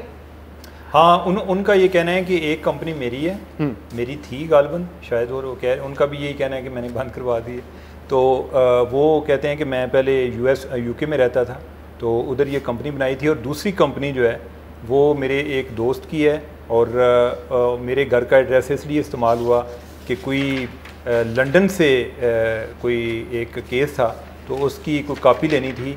मुझे नहीं समझ लगती कि लंदन में केस है, आप खुद भी लंदन में रहते हैं, तो जो कॉरेस्पॉन्डेंस है वो इधर रिटूज़मान पार्क में हो रही थी, लेकिन एनीवे ये उनका मौक़िफ़ है। राइट। इसके अलावा फैसल वावडा जो कि साबिक वजीर हैं वाटर एंड पावर के, उनका भी नाम है, सेनेटर हैं इस वक्त, और हमने उनसे रब्ता भी किया था कि अगर प्रोग्राम में वो हमें ज्वाइन कर सके, अपनी मसरूफियात की वजह से उन्होंने कहा वो ज्वाइन नहीं कर सकते। एक ऑफशोर कंपनी उनके और उनके बहन के नाम पर भी सामने आई है, डेजलिंग वर्ल्ड वाइड लिमिटेड। आपने तो माजी में भी बड़ी तफसीली बहन के साथ साथ उनकी वाइफ का भी है इसमें नाम। ये 3 इसमें शेयर होल्डर हैं। ये कंपनी 2012 में बनाई गई थी और इसके जो पर्पज़ ऑफ इनकॉर्पोरेशन था वो इन्होंने बताया कि यूके प्रॉपर्टीज़ रिलेटेड इस पे इन्होंने वो करना है, कंपनी वो बनानी है। और आपने रब्ता किया फैसल वाडा साहब से? फैसल वाडा से सिर्फ मैंने नहीं रब्ता किया, ICIJ ने भी सेपरेटली रब्ता किया था। जो ICIJ को इन्होंने जवाब दिया उसमें इन्होंने ये बताया कि मेरी जितनी भी प्रॉपर्टीज़ हैं वर्ल्ड ओवर या पाकिस्तान में, वो सब डिक्लेयर्ड हैं पाकिस्तान में, क्योंकि ये टैक्स रेजिडेंट हैं पाकिस्तान में। लेकिन जब फिर मैंने भी अपने तौर पे इनसे रब्ता किया तो मुझे इन्होंने कोई जवाब नहीं दिया, बल्कि कुछ सही। हमारी टीम ने भी रब्ता किया था, और क्या अगर मुझे आप बता सके तो मैं यहीं पे बता दूं, उनका मौक़िफ़ था फैसल वाडा साहब का। मैंने अपनी बैरून मुल्क तमाम जायदादें पाकिस्तान में टैक्स अथॉरिटीज़ के सामने डिक्लेयर की हुई हैं, जो वही वर्जन है जो आप कह रहे हैं कि ICIJ को उन्होंने यानी कि उन्होंने बिलखुसूस, यानी कि ये एक स्पेसिफिक क्वेश्चन है इस कंपनी के बारे में, उन्होंने इसका कोई जवाब नहीं। स्पेसिफिक इस कंपनी के बारे में नहीं कहा, उन्होंने कहा तमाम मेरी जायदाद जो है वो डिक्लेयर्ड है, और क्योंकि ऑब्वियसली उनको तो नॉमिनेशन पेपर में जाहिर हवाले से भी वो बता रहे हैं, उसके हवाले से भी मैंने पहले काम किया हुआ है। 2018 में एक एमनेस्टी स्कीम आई थी जिसमें इन्होंने 5 प्रॉपर्टीज़ थी, 3 यूके की, 1 दुबई और मलेशिया की, वो उन्होंने डिक्लेयर की थी। शायद वो उस कॉन्टेक्स्ट में उनको ये बता रहे थे। कुछ और नाम भी हैं, वो भी आपके साथ शेयर करेंगे, और एक ब्रेक के बाद 11 बजे जब हम आपके साथ में दोबारा हाजिर होंगे तो सियासी पार्टीज़ का मौक़िफ़ भी इसमें शामिल करेंगे। फवाद चौधरी साहब भी हमारे साथ होंगे। वज़ीर आज़म का ट्वीट ऑलरेडी आ चुका है कि इसकी तहकीकात होनी चाहिए, और अगर कोई इसमें रॉन्ग डूइंग साबित होती है तो फिर उसके खिलाफ कार्रवाई भी होगी। वज़ीर आज़म ऐलान कर चुके हैं। मुख्तलिफ सियासी जमातों का क्या मौक़िफ़ है इन पेंडोरा पेपर्स पर, उस पर भी बात करेंगे एक ब्रेक के बाद। वेलकम बैक नाज़रीन। हम बात कर रहे हैं कि पेंडोरा पेपर्स में किस किस का नाम सामने आया है। 700 से ज़्यादा पाकिस्तानी इसमें मौजूद हैं। जब पनामा पेपर्स आए थे तो उसमें 444 पाकिस्तानियों का नाम था। इस लिस्ट में जो अब सामने आए हैं जो पेपर्स, उसमें सियासतदान भी हैं, ब्यूरोक्रेट्स भी हैं, साबिक मिलिट्री ऑफिसर्स भी हैं, और इसके अलावा कारोबारी शख्सियात के नाम भी हैं। वज़ीर आज़म इमरान खान का ट्वीट भी इस पर आ चुका है, जिसमें उन्होंने कहा है कि हम इसको वेलकम करते हैं पनामा पेपर्स में, जिन्होंने एक्सपोज किया है इल गॉटन वेल्थ को, जो एलीट्स और अमीर तबका इकट्ठा करता है, और करप्शन का पैसा भी इसमें शामिल होता है। उन्होंने ये भी कहा है कि उनकी हुकूमत इन्वेस्टिगेट करेगी तमाम शहरियों को, और अगर कोई इसमें गलत काम साबित हुआ तो फिर उनके खिलाफ एक्शन भी लिया जाएगा। और शौकत तरीन साहब भी कह रहे थे हमारे प्रोग्राम में कि FBR को हम पुश करेंगे कि तहकीकात करें कि जिनके नाम इन पेपर्स में आए हैं क्या उन्होंने डिक्लेरेशन की है FBR में या नहीं की है। जबकि शौकत तरीन साहब का, उनकी फैमिली के 4 कंपनीज का नाम भी इसमें सामने आया है। हम इस सेगमेंट में सियासी मौक़िफ़ भी शामिल करेंगे, पॉलिटिकल पार्टीज़ का और हुकूमत का, लेकिन कुछ और नाम आपके साथ शेयर करते हैं। वफाकी वज़ीर खुसरो बख्तियार के भाई उमर शहरियार का नाम भी इस लिस्ट में मौजूद है, और उनकी भी 2 कंपनीज़ हैं। रब्ता हुआ, क्या तफसीलात है इसकी? हाँ, 2 कंपनीज़ हैं। उन्होंने एक तो है जिस तरह एक फासला डिस्टेंस क्रिएट कर लेते हैं ना कि वो भाई है और उसका एक अलहदा मामला हैं, लेकिन उसमें इनके भाई भी हैं और इनकी वालदा भी हैं। और 2018 में इन्होंने कोई $1 मिलियन की, यानी कि कोई $10 लाख की एक कोई प्रॉपर्टी थी लंदन में, जो कि अपनी वालदा के नाम पर भी ट्रांसफ़र की है। जब उनसे हमने रब्ता किया, यानी कि ICIJ ने रब्ता किया, हमें तो हर वो जवाब ही नहीं देते। तो उनको उन्होंने कहा जी कि मैं, वो मेरे भाई का बिज़नेस है, या वो अलग से मामला हैं। उसके बरक्स जो नैब में इन्वेस्टिगेशन हुई है, नैब का जो इब्तदाई तहकीकात थी इनके फैमिली बिजनेसेस के बारे में, उन्होंने ये था कि इनके सारे सबके जॉइंट्स हैं बिजनेसेस, और जो उन्होंने उसमें डिटेल दी थी कई जगह पर ये शेयर होल्डर भी थे। तो यानी ओवरऑल उन्होंने कहा जी कि ये भाई का मामला है, तो मैं उनका वो कह रहे हैं कि उनका कारोबार से कोई ताल्लुक नहीं है, और ये उमर शहरियार जो उनके भाई हैं, हाँ, वही कारोबारी मामला देखते हैं। यानी कि ये कह रहे हैं कि इनको डिक्लेयर करने की जरूरत नहीं है पाकिस्तान में। नहीं, डिक्लेयर तो है वो भाई का होगा, भाई करेगा, मतलब खुसरो बख्तियार नहीं करेंगे, ना अपने नॉमिनेशन पेपर्स में, ना FBR में। जी ICIJ ने इसी हवाले से दोबारा भी इनसे रब्ता किया था, और नैब की जो स्पेसिफिक एलिगेशंस थी इनके हवाले से, उस हवाले से दोबारा इनसे क्वेश्चन किया गया था, तो फिर इन्होंने यही बताया कि अंडर एस्टिमेट किया गया इनकी जो वेल्थ थी उस हवाले से, और जो बाकी भाई का जो बिज़नेस है उनका टोटली उनसे अलग है और वो इंडिपेंडेंटली काम कर रहे हैं। सही, खुसरो बख्तियार साहब का जो मौक़िफ़ है इस पर वो हम चला भी रहे हैं कि मेरा भाई खुद मुख्तार है और वो शुरू से अलग कारोबार कर रहा है, मैं इस कारोबार में शराकतदार नहीं हूँ। उन्होंने ये भी कहा है कि एंटी करप्शन ने, अगर हम उनका दूसरा बयान भी चलवा सकें सामने प्लीज, एंटी करप्शन ने जिन इल्ज़ामात पर तहकीकात की वो बेबुनियाद हैं। एंटी करप्शन ने हमारे ख़ानदान की दौलत का कम अंदाज़ा लगाया। ये नैब में इनका केस था, नैब की बात कर रहे हैं जी। हालांकि वो केस भी आगे नहीं चल रहा, नैब ने उसको इंक्वायरी के लिए मंजूर किया हुआ है, लेकिन उस पर काम नहीं हो रहा। और उसमें जिस आदमी ने इब्तदाई एक शिकायत दर्ज कराई थी वो कभी लाहौर हाई कोर्ट में और कभी सुप्रीम कोर्ट में जा रहा है कि नैब को प्रेशराइज किया जाए कि इस केस की इन्वेस्टिगेशन की जाए, लेकिन को आगे बढ़ नहीं रही। ठीक, हमारे साथ मोहम्मद जुबैर साहब मौजूद हैं, नून लीग के सीनियर रहनुमा, और नवाज शरीफ और मरियम नवाज के तर्जमान। बहुत बहुत शुक्रिया मोहम्मद जुबैर साहब शो पर ज्वाइन करने के लिए। पनामा पेपर्स की तफसीलात हम अपने व्यूअर्स के सामने रख रहे हैं। सियासतदानों के भी नाम है, ब्यूरोक्रेट्स के भी नाम है, कारोबारी शख्सियात हैं, साबिक मिलिट्री ऑफिसर्स हैं, इन तमाम के नाम सामने हैं। और ऑब्वियसली अगर पाकिस्तान के रेजिडेंट हैं तो पाकिस्तान में इनको डिक्लेयर करना ज़रूरी है।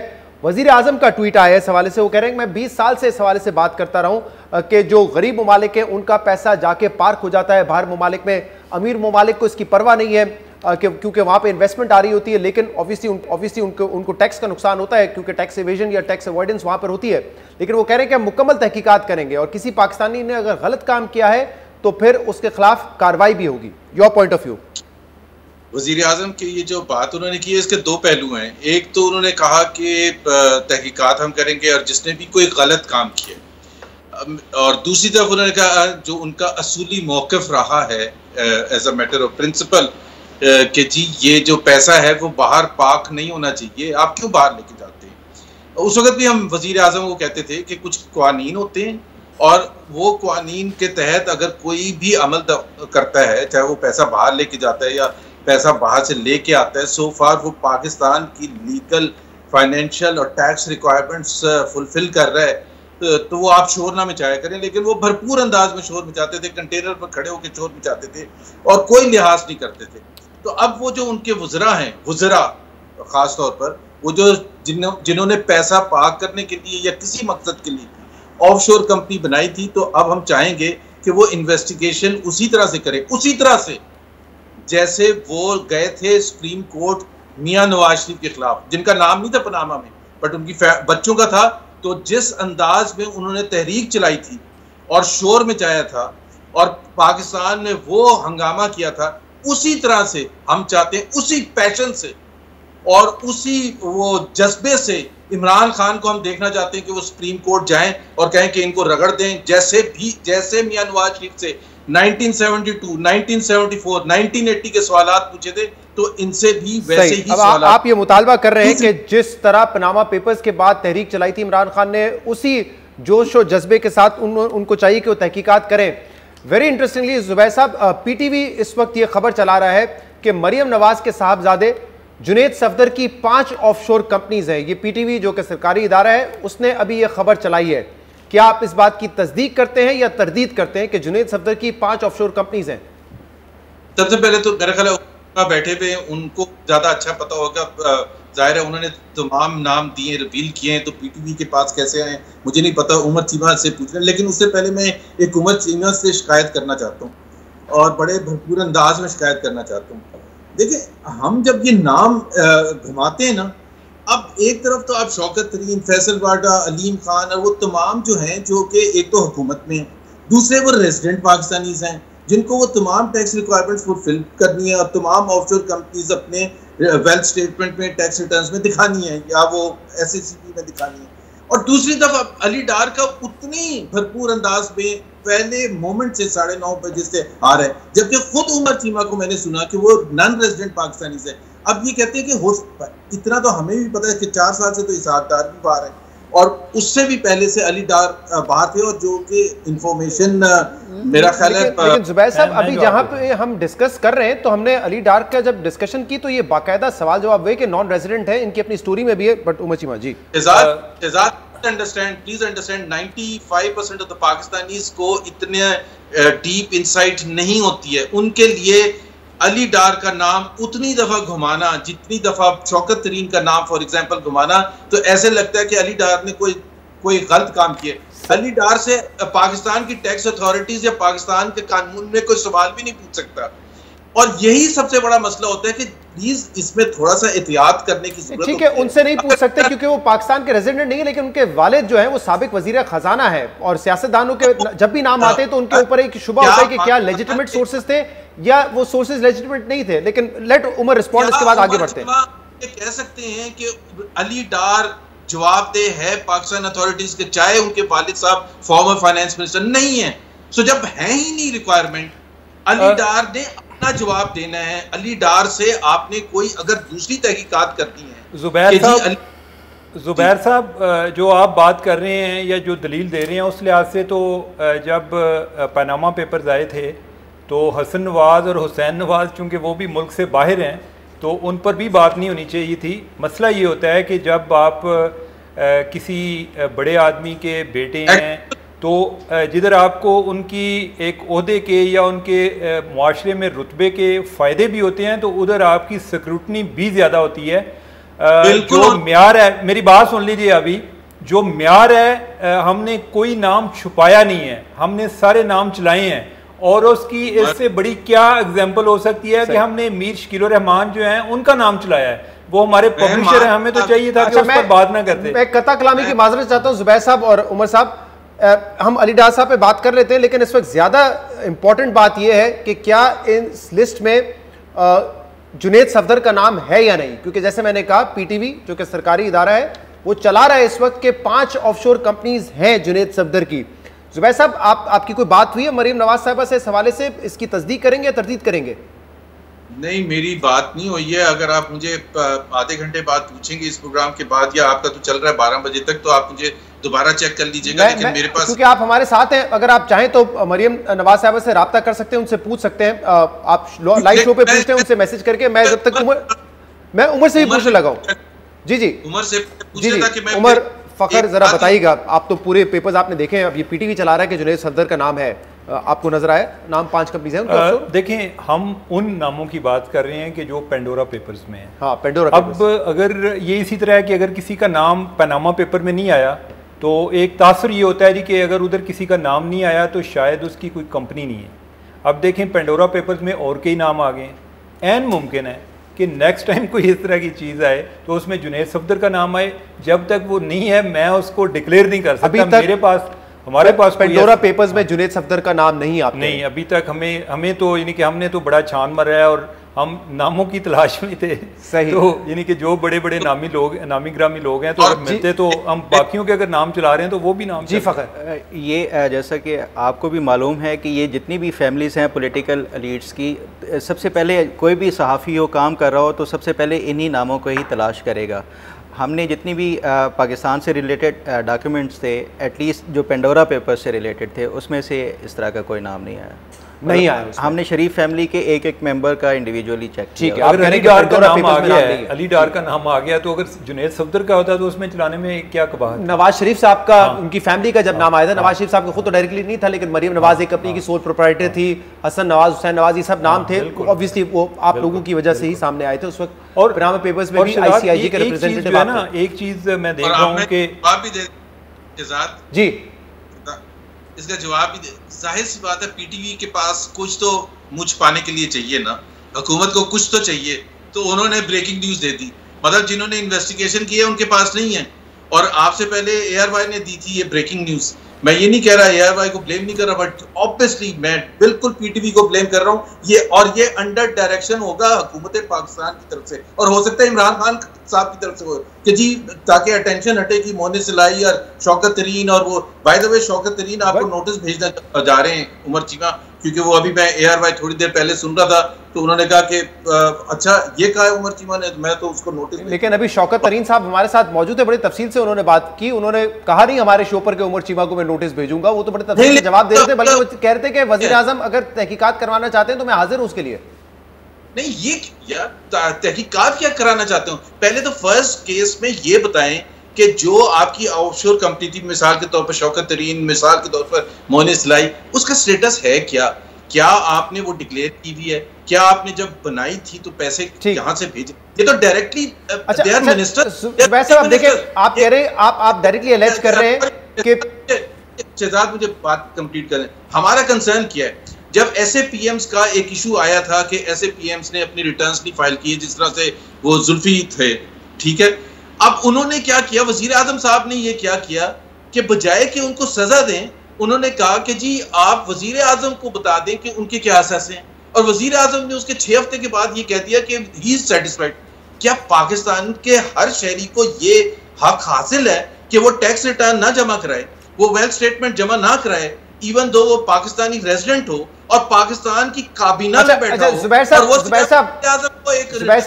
इस वक्त आप ये कह रहे हैं कि PTV नाम इसलिए चला रहा है जुनैद सफदर का क्योंकि उनको डायरेक्शन आई होगी और ताकि तवज्जो हट जाए कि जो वफाकी काबीना या सूबाई काबीना के लोगों के नाम सामने आए। मैं आपको जरा 2-5 मिनट का वक्त ले लें आप, क्योंकि आपकी पार्टी के तर्जुमान को मैंने भी मैसेज किया, कोई रिप्लाई नहीं आ रहा है। अगर आप समझते हैं कि ये गलत खबर है तो प्लीज मैं आपको टाइम देता हूं, आप राब्ता कर लें मरियम नवाज साहिबा से या कोई और से या जुनैद सफदर साहब से डायरेक्टली, और हमें आप ये बता सके, क्योंकि आप इसकी तस्दीक कर सकते हैं, तरदीद कर सकते हैं। उमर चीमा और फखर तो कह रहे हैं कि नहीं है, बट फिर सवाल ये पैदा होता है कि कुछ और चैनल्स और PTV ये नाम क्यों चला रहा है। तो पेंडोरा पेपर्स में नाम है या नहीं, प्लीज आप हमें इसकी तस्दीक या तरदीद करके बता दें कि जुनैद सफदर की 5 ऑफशोर कंपनीज हैं या नहीं है। पेंडोरा के अलावा कोई पेपर्स तो सामने नहीं आए, इस बात को भी कंफर्म कर दें उमर चीमा और फखर। नहीं जी, हो सकता है कि वो PTV वालों को किसी ने अलग से को लीक किया हो, हमें नहीं आइडिया, हमारे पास तो नहीं है। अगर होता तो मैं एक बात जो पहले भी कर रहा था, और देखें बात यह है कि हमारे लिए, मैं आपको बताऊं कि जब पनामा पेपर आए तो मेरे लिए नवाज शरीफ फैमिली से ज़्यादा ये अहम था कि उसमें शकील साहब का भी नाम था, मीर शकील रहमान साहब का, तो हम क्या करें उनके लिए। तो ये मैंने अंसार भाई साहब से भी उस टाइम बात की, मैंने कहा जी कि शकील साहब का भी नाम है, अब क्या करें। उन्होंने क्या करना, क्या उनको लेटर लिखें, क्वेश्चन भेजें उनको। अच्छा, उनको मैंने इसी तरह क्वेश्चन भेजे जिस तरह किसी और को भेज दें, ठीक है, वही स्टाइल, वही फॉर्मेट, और शकील साहब ने हमें जवाब दिया और उनका नाम चला। इस दफ़ा जब बात हुई तो शकील साहब कन्विंस नहीं थे। मैंने उनको कहा जी कि आपकी कंपनी का नाम है, वो कन्विंस नहीं थे, वो कह रहे थे कि मैंने कंपनी तो पहले बंद करा दी है। मैंने कहा जी कि कई लोग हैं वो बाद में क्लेम करेंगे कि यानी कि हमारे मान में भी ये है, तो हमने जो रिकॉर्ड है वो तो उसको हमने डिक्लेयर करना है। तो वो उनकी तरफ से शुरू में मुज़ामत आई और हमने उनको बहुत ज़्यादा प्रेस किया इस मामले पर, और हमने कहा जी कि अगर आपका नाम नहीं चलेगा तो किसी का नाम नहीं चलेगा, आपके नाम के साथ ही चलेगा। तो आपने यानी कि उसके बाद हमारे जो सेल है यानी कि उन्होंने सब ने कहा जी कि नहीं, ये एक प्रिंसिपल स्टैंड है सही, और आपका नाम यानी कि आपको वजाहत देनी चाहिए। अब ये पॉलिटिकल पार्टीज का अपना एक पर्सपेक्टिव है कि आपने उनका नाम पहले चला दिया, बाद में चला दिया। मैं एक बात कर रहा हूँ, ये सिर्फ पॉलिटिकल पार्टीज के अलावा भी मुझे और भी कोई कॉलें आ रही हैं। कोई कहता है जी कि मैंने डिक्लेयर किया हुआ था। मसला ये है कि मैं अब किस तरह, यानी कि आई एम नॉट अ जज कि मैं सारा रिकॉर्ड देख लूं, मैं कहूँ जी कि फलां की 5 साल के लिए कंपनी बनी थी, उसमें क्या क्या हुआ है। अगर तो मैं इस पोजीशन में हूँ तो मैं सर्टिफिकेट जारी कर सकता हूँ कि किसने ठीक काम किया, किसने गलत काम किया। ठीक है, चले इसको बहस को आगे बढ़ाते हैं। उम्मीद करते हैं कि जुबैर साहब आएंगे तो इस बात का जवाब दे दें। एक ब्रेक प्रोग्राम में शामिल करेंगे। अशफाक तोला साहब भी हमारे साथ मौजूद है, काफी उनको हमने बिठाया हुआ है, उन सवाल करेंगे एक ब्रेक के बाद। Stay with us.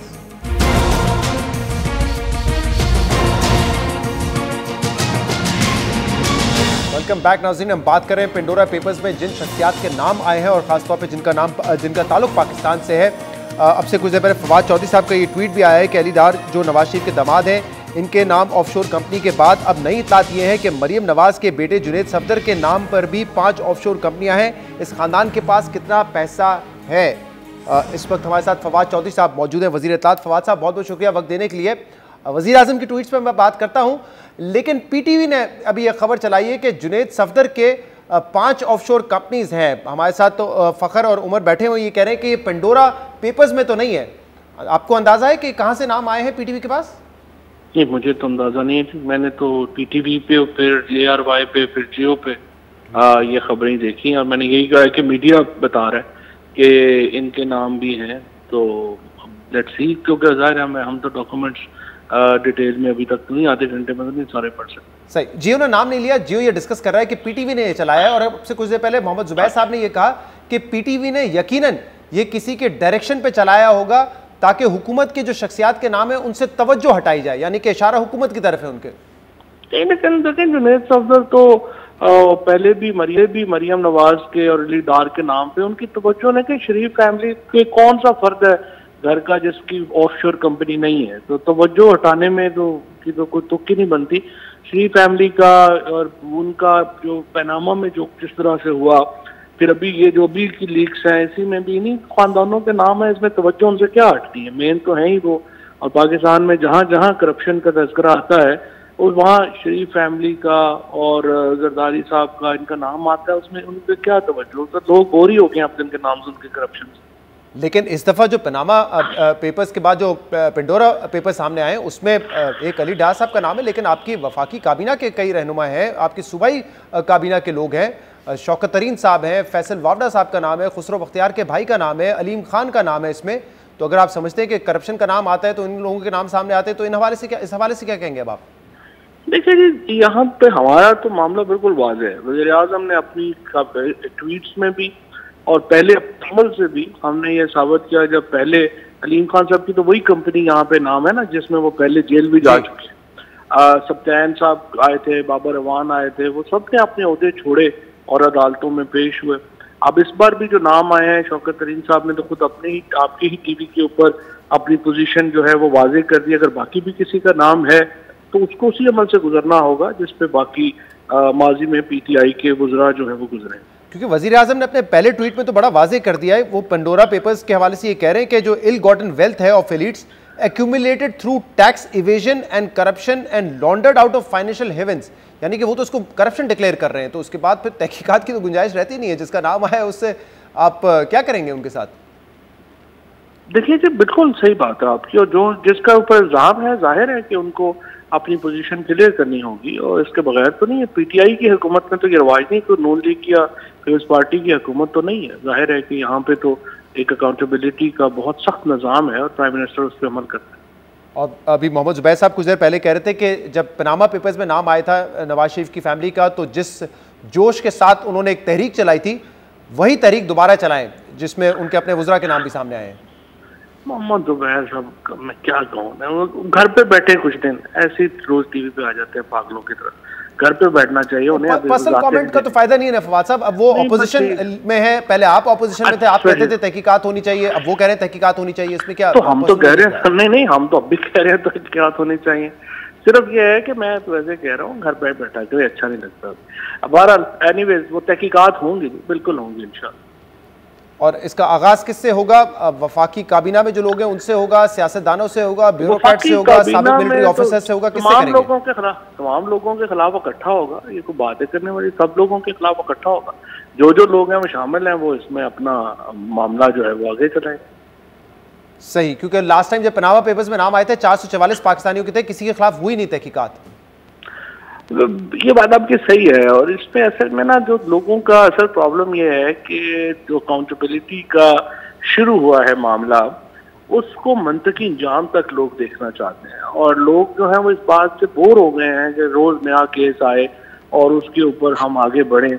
अब यहाँ पे भी जो अदालतों में, हम तो रोज कह रहे हैं कि अदालतों को चाहिए कि अपना जो मामला है उसको हमें डे टू डे हियरिंग चाहिए, इससे ज्यादा तो हमें कुछ नहीं चाहिए।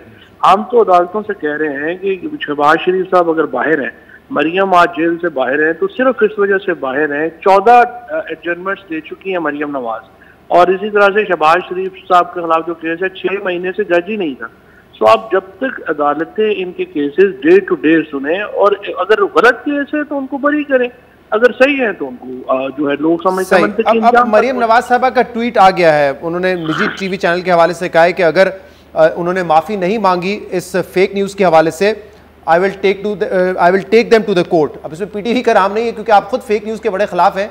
अब ये अगर उस निजी टीवी चैनल के हवाले से कह रही है फेक न्यूज़ है, तो इसका मतलब सरकारी चैनल ने भी फेक न्यूज़ चलाई है, और वो निजी टीवी चैनल के हवाले से कह रही है कि उसको कोर्ट में लेके जाएंगी।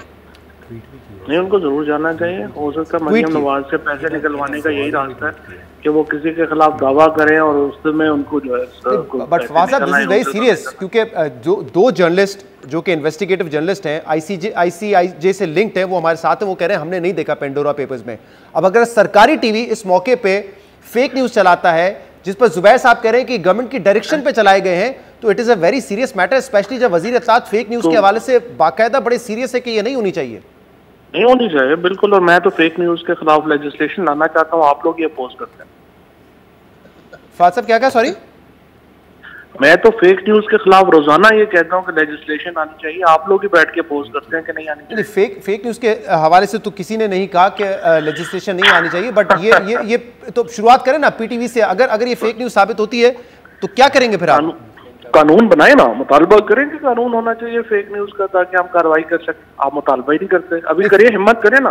पैमरा तो मौजूद है फेक न्यूज पे कार्रवाई करने के लिए, तो पीटीवी के लिए नया कानून बनाने की जरूरत नहीं पड़ेगी आपको। एक्चुअली पैमरा का अनफॉर्चुनेटली पीटीवी तो उसके नहीं आता अलग में, लेकिन अगर वो कानून है तो 10 लाख रुपया उसका जुर्माना है, वो तो आपकी एक दिन की तनख्वाह है। यही तो प्रॉब्लम है ना। जब मैं कहता हूँ सिस्टम्स ठीक करे, कानून बेहतर करे, इसको हम लेजिस्लेशन लेके आए, जो मौजूदा कानून है उसके मुताबिक अब देखते हैं कि अगर ये साबित होता है कि फेक न्यूज है पीटीवी की तरफ से, आपने इस पर ट्वीट भी कर दिया है कि ये खबरें चल रही हैं इस तरह की और मरियम जुनैद के बेटे के 5 ऑफशोर कंपनीज हैं, तो देखते हैं कि फेक न्यूज के हवाले से आप अपने ट्वीट और आप ये भी देखते हैं ना कि अब आपका जो मौकफ है आप अपना बदलते हैं और आप लेजिस्लेशन लाने की हमायत करते हैं या नहीं करते। फेक न्यूज के खिलाफ तो आपके साथ ही है, इसमें तो कोई शक नहीं। आप ये बात लिख लीजिए, अब आप साथ रहिएगा। बात जी फेक न्यूज के हवाले से आपके बिल्कुल साथ है, इसमें तो कोई शक की बात ही नहीं है। हमारी क्रेडिबिलिटी ज्यादा इंपॉर्टेंट है बजाय इसके कोई और आके जज करे। बहुत बहुत शुक्रिया फवाद चौधरी साहब। मोहम्मद जुबैर साहब मौजूद हैं। मोहम्मद साहब, जुबैर साहब मरियम नवाज के हवाले से आया है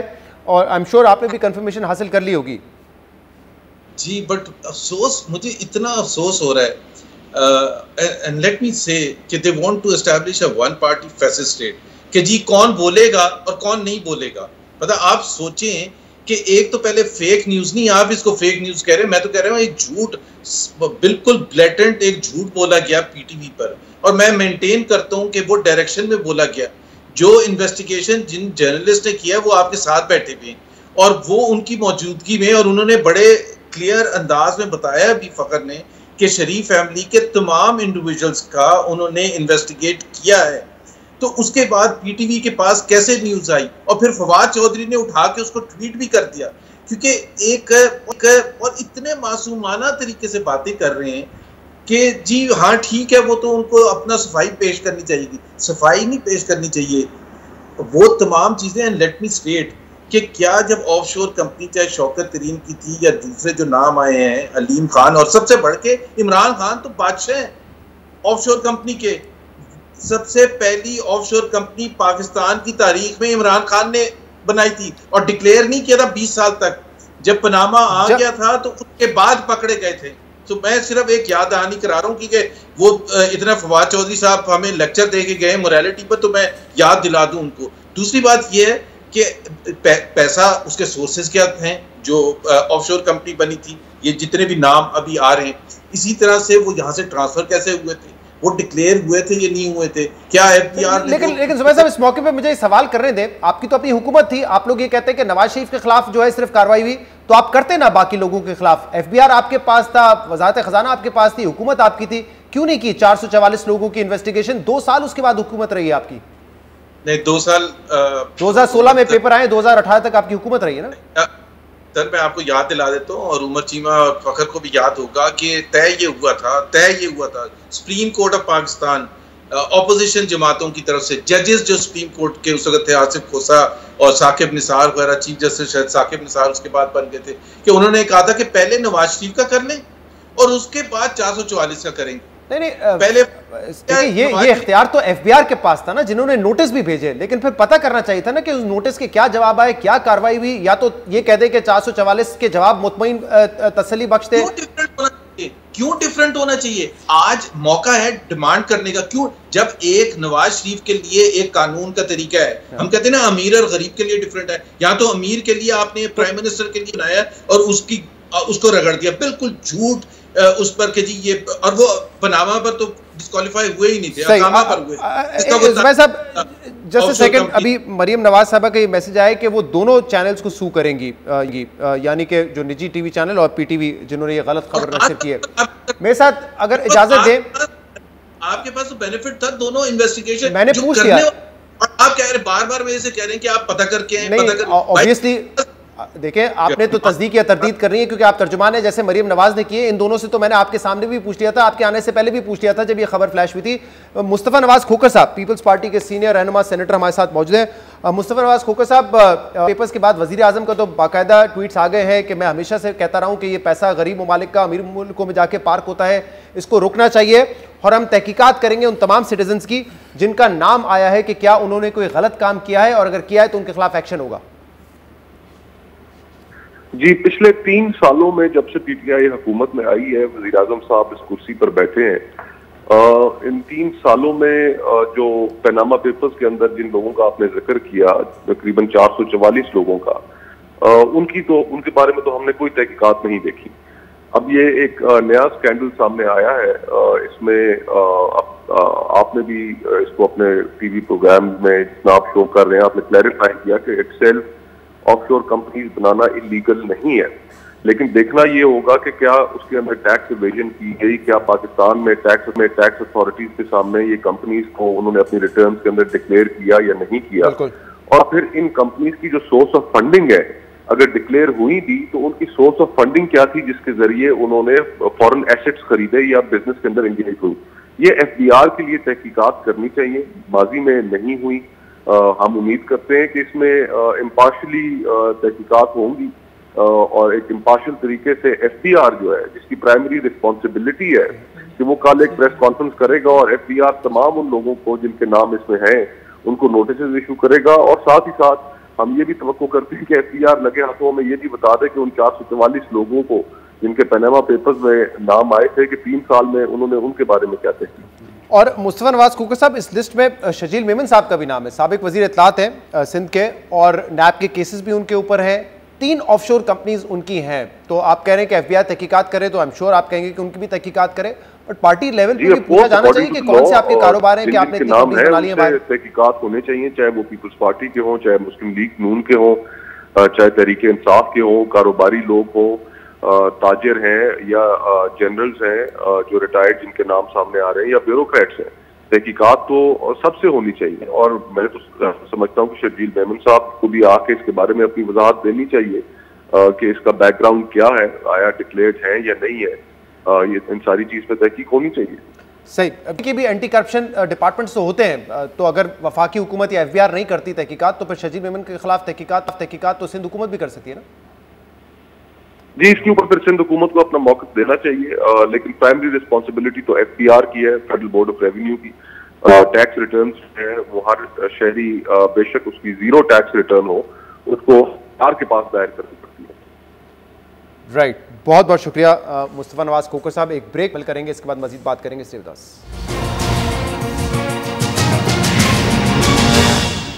वेलकम बैक नाज़रीन। पंडोरा पेपर्स के हवाले से बात हो रही है। पाकिस्तानियों के 700 से ज़ायद पाकिस्तानियों के इसमें नाम आए हैं, जिसकी तफसीलात हमने आपके साथ शेयर की। यहाँ पे एक पॉलिटिकल मामला भी है कि जुनैद सफदर की 5 कंपनीज हैं या नहीं है। मरियम नवाज ने कहा है कि जिन चैनल्स ने ये खबर नशर की उनको सू करेंगे, और इस पर जुनैद सफदर का भी अब रिप्लाई आया है जो कहते हैं कि मैं लीगल एक्शन लूँगा उन चैनल्स के खिलाफ जिन्होंने मेरी ऑफशोर की खबर नशर की है। मैंने अपने लॉयर्स को ऑलरेडी कह दिया है कि मेरे पास कोई ऑफशोर कंपनी नहीं है, मैं सिर्फ एक स्टूडेंट हूँ और मेरा एक बैंक अकाउंट है। ये जुनैद सफदर का रिप्लाई आया है इस खबर के हवाले से जो उनके ऊपर चली है। अशफाक तुरा साहब, माजरत आपको काफ़ी देर वेट करना पड़ा, पॉलिटिकल एक मामला सामने आ गया। ज़रा बताइएगा, हुकूमत और वज़ीर आज़म कहते हैं कि हम इन्वेस्टिगेट करेंगे इन तमाम चीज़ों को, कैसे इन्वेस्टिगेट करना चाहिए? क्योंकि जैसे आपने भी कहा कि तमाम ये अकाउंट्स इलीगल नहीं होते, तमाम ये कंपनीज इलीगल नहीं होती, तो पाकिस्तान में अगर तहकीकात करनी किस तरीके से होंगी वो? शुदा, सबसे पहले तो ये है कि जो भी टैक्स फाइलर्स हैं और जो रेसिडेंट पाकिस्तानी हैं जिनके वेल्थ स्टेटमेंट हैं फाइल, तो उनके पास तो आपके पास गुंजाइश है कि आप उनके वेल्थ स्टेटमेंट से चेक कर लें इन कंपनीज़ के नाम, और उनके जो असासाजात हैं उसमें हम चेक कर सकते हैं, और जहाँ जहाँ ये नाम है और वो डिक्लेयर करते हैं तो वहाँ तक तो ठीक है। और एक और स्टेटमेंट 3 साल पहले हमने इंट्रोड्यूस किया था लॉ के अंदर कि अगर आपके पाकिस्तान से बाहर कंपनीज की इनकम $10,000 से ज़्यादा है तो उसके लिए आपको एक अलग स्टेटमेंट 116A भरना है, तो वहाँ से भी आप वेरीफाई कर सकते हैं। मगर सवाल ये है कि सबसे पहले जैसे उमर चीमा साहब ने भी कहा और ज़ुबैर साहब ने भी कहा कि क्या उन कंपनीज़ को बाहर बनाने की ज़रूरत क्या है। अगर मैं कोई इन्वेस्टमेंट पाकिस्तान लाना चाह रहा हूँ या पाकिस्तान में कोई इन्वेस्टमेंट करना चाह रहा हूँ या पाकिस्तान से बाहर कोई प्रॉपर्टी बाई करना चाह रहा हूँ तो मैं आराम से अपने अकाउंट से भेज सकता हूँ और मैं वो प्रॉपर्टी बाई करके अपने वेल्थ स्टेटमेंट में ले सकता हूँ। ये बिल्कुल ठीक बात है कि बाहर कैपिटल गेन को सेव करने के लिए वो कोशिश की जाती है और वहाँ की रेंटल इनकम को सेव करने की कोशिश की जाती है। मगर FBR का जहाँ तक दायरा है वो कोशिश इनको ये करनी चाहिए कि वो तमाम वेल्थ स्टेटमेंट चेक करें जिन जिन लोगों के नाम हैं। इससे पहले भी जो 444 लोगों के नाम थे उनके भी वेल्थ स्टेटमेंट चेक कर लेने चाहिए और अगर नहीं है तो मेरा ख्याल है एक कमीशन कायम किया जाए सुप्रीम कोर्ट के अंडर, वो चेक करके वो सुप्रीम कोर्ट को रिपोर्ट दे और या तो काबीना को एक अपना कमीशन बना ले। अगर आप काबीना में भी देखेंगे जैसे मिनिस्टर्स के नाम आए हैं तो उनके वेल्थ रिटर्न में भी देख लें और इलेक्शन कमीशन भी चेक कर सकते हैं। सुना होगा शौकत तरीन साहब का मौक़िफ़, वो कह रहे हैं कि इन्वेस्टर हमारे सिल्क बैंक में इन्वेस्ट करना चाहता था, उस वजह से हमने वहाँ कंपनीज खोली थी और स्टेट बैंक ऑफ पाकिस्तान का अप्रूवल था। ये मुमकिन है कि इन्वेस्टमेंट सिल्क बैंक में आनी हो लेकिन पैसा जो है वो सऊदी अरब से जाएगा बाहर ऑफशोर कंपनीज में? देखिए वही मैं भी समझ से कासिर हूँ। हो सकता है कि इनके कोई एडवाइजर उन्होंने इनको स्ट्रक्चरिंग करके दी हो और लीगल पैराए में हो, वरना कोशिश तो ये भी हो सकती थी कि अगर उनकी शेयर होल्डिंग पाकिस्तान में है तो वो पैसा डायरेक्ट पाकिस्तान भी आ सकता था, बिकॉज कि at the end of the day वो सिर्फ शेयर होल्डिंग नहीं वापस बाहर जाना था ना, तो वो तो लीगली आप वैसे भी ट्रांसफ़र कर सकते थे। बट अब पता नहीं कि किस तरीके से इनके एडवाइजर ने इनको क्या ट्रांजेक्शन स्ट्रक्चरिंग करके दी थी जिसकी वजह से वो ऑफशोर कंपनीज उनको बनानी पड़ी। वो मैं ये समझता हूँ उमर चीमा और फ़खर भी ये बात बताएंगे आपको कि इसमें बहुत सारी कंपनीज ऐसी भी बन जाती हैं जहाँ पर एडवाइज़र जो होते हैं ना वो लोगों को कहते हैं कि नहीं जी आप बाहर बनाएं ताकि आपको एक टैक्स प्लानिंग में आसानी होगी। तो क्या मैं सिर्फ पूछना चाह रहा हूँ उमर से या फ़खर से कि क्या इसकी कोई तहकीकात हुई कि जी कि ये किस तरीके से मिसगाइड लोगों को किया जाता है और कौन सी ऐसी हस्तियाँ हैं जो कि लोगों को मिसगाइड करती हैं और ये डिफरेंट कंट्रीज से ये टैक्स प्लानिंग की मद में मेरा ख्याल ये टैक्स हेवन में जो पैसा रूट होता है, तो क्या ऐसा नहीं हुआ कि उन लोगों के भी नाम आने चाहिए? तोला साहब ये आपका बड़ा वैलिड क्वेश्चन है और जो ओवरऑल ICIJ की तहकीकात हैं उन पर फोकस लॉ फर्म्स और लॉ फर्म्स पर बहुत ज़्यादा फोकस है और सर्विस प्रोवाइडर्स पर कि जिन्होंने इस तरह के कुछ सस्पिशियस केस क्लियर किए या जिन्होंने गलत एडवाइस किया या जो भी हर जो एक क्लाइंट होता है अल्टीमेटली उसकी ज़िम्मेदारी होती है कि उसने क्या एडवाइस लेनी है, लेकिन जो इस तरह का रास्ता दिखाने वाले हैं फैसिलिटेट करने वाले हैं उन पर काफ़ी फोकस है। और मेरे ख्याल कोई 14 सर्विस प्रोवाइडर हैं 14 सर्विस प्रोवाइडर हैं जो इन कंपनीज़ के लिए रजिस्ट्रेशन करते थे, तो उनका आगे कितने क्लाइंट हैं क्या डेटा है यानी कि उसके हवाले से अलग से स्टोरीज़ आई हैं। चूँकि पाकिस्तान का इंटरेस्ट ज़्यादा इंडिविजुअल्स में है तो हम उस पर कर रहे हैं।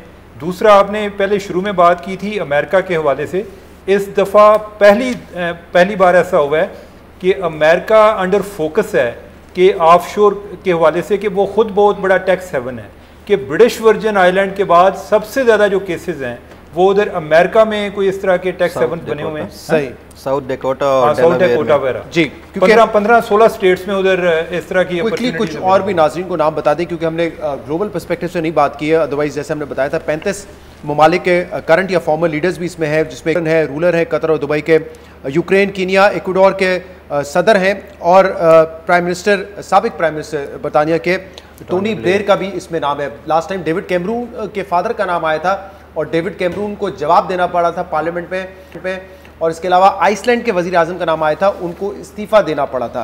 अहम बात यह भी है कि इसमें एक चीज़ और थी, मेरी क्वेश्चन था उमर से और फ़खर से। क्वेश्चन का तो मेरे पास बिल्कुल वक्त नहीं है, मुझे क्लोजिंग की तरफ बिल्कुल जाना है।